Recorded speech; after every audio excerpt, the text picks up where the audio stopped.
سورہ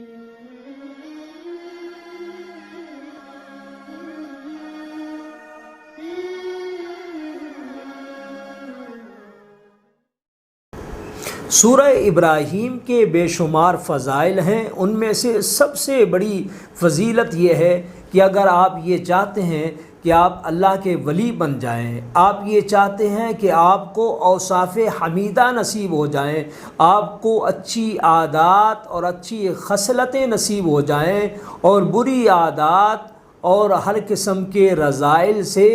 آپ کی جان چھوٹ جائے، تو پھر آپ سورہ ابراہیم کو پڑھنا اپنا معمول بنا لیں۔ انشاءاللہ اس کی تلاوت کی برکت سے اور اس کو اپنا معمول بنا لینے سے انشاءاللہ تعالی آپ کو بزرگی والے اوصاف بھی نصیب ہوں گے، اور انشاءاللہ تعالی ہر قسم کی برائیوں سے اللہ تعالی آپ کو نجات، چھٹکارا اور حفاظت بھی نصیب فرما دیں گے۔